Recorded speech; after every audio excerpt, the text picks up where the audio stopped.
Hi, I'm Ashley Pierce with the Chamber. On this episode of Western Chester County Checks In, we're here at the Parkesburg Point, and we're going to head inside and learn about their mission and what they do for youth in the community.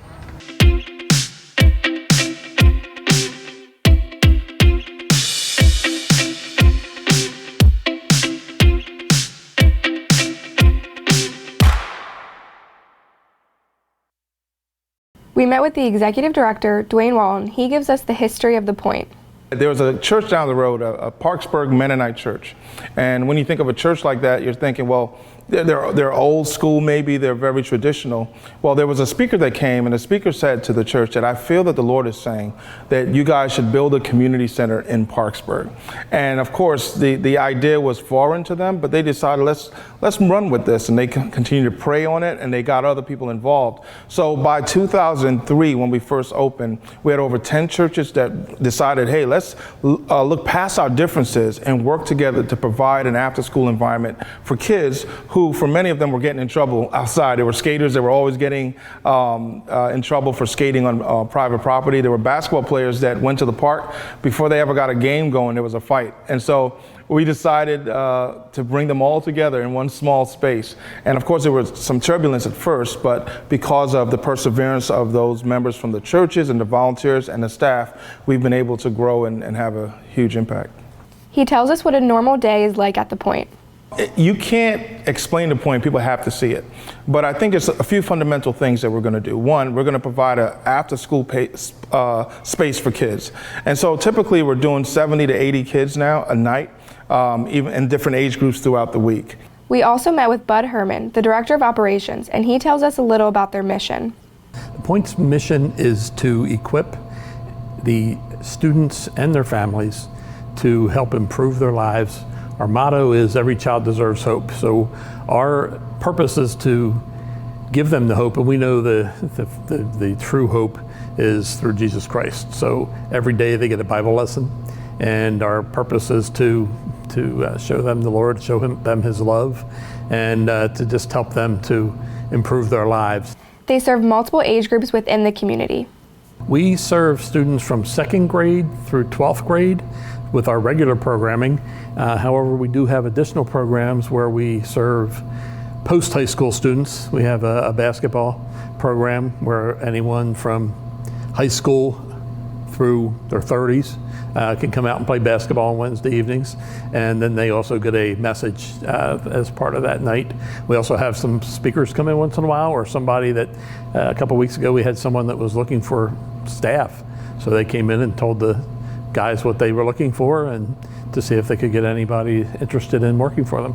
We also spoke to Amy Walton, the Program and Volunteer Director, and she explains the programs they offer. The programs we offer are after school, and we try to make them very creative and also just in the interest of different students. So we do cooking. We have a video game room where they can come and play video games, but also have the social aspect of being together. We offer basketball, volleyball, soccer. We have an obstacle course. We do gaga ball, foursquare.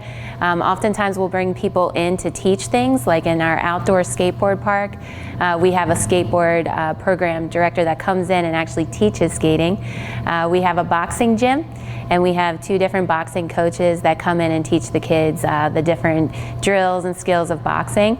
And we also have an academic enrichment program which helps students in their school and their studies, whether they've gotten behind or just want to get further in higher education. They can come and get tutored here by our staff and volunteers. Bud tells us about their hands-on training program. The school district came to us and told us that our kids wouldn't even go down the hallway where the tech classes were. So we decided we were going to try to do something to help them to understand that there is a future and a possible career in doing the trades. So we developed a hands-on training center. We teach woodworking classes in there. We've taught electrical classes. We've teach bicycle repair. We've done robotics. We build RC cars. Amy tells us about volunteer opportunities. Anyone can volunteer at the Point. We just ask for clearances and to fill out our volunteer application. Those things stay on file for years after that, and they can come in after school. We're open Monday through Thursday from 3:30 to 7. We also do an Adopt-A-Night program where either a church or an organization can take one night out of the month and they can come and make a home-cooked meal for the students. Dwayne talks about how chamber businesses support the Point. I was speaking to John Wright, who was one of the reasons I came on the board in the first place. That networking is so important. We're here every day, and if you speak to a lot of people, they say, I've never heard of the Point.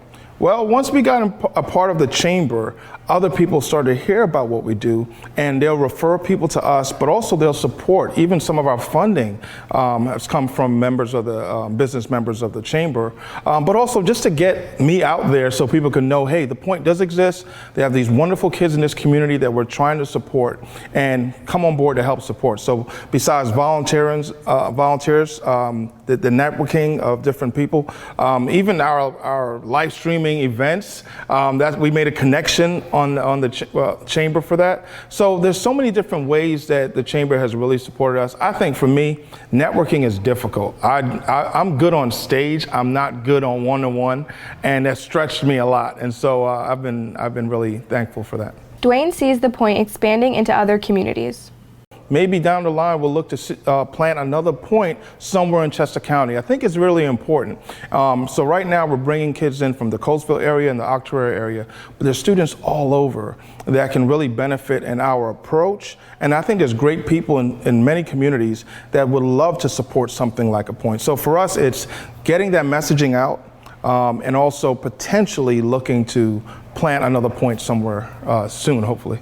Visit the Point's website to donate or get involved. Reporting for Western Chester County Checks In, I'm Ashley Pierce. Thanks for watching, and we'll see you next time.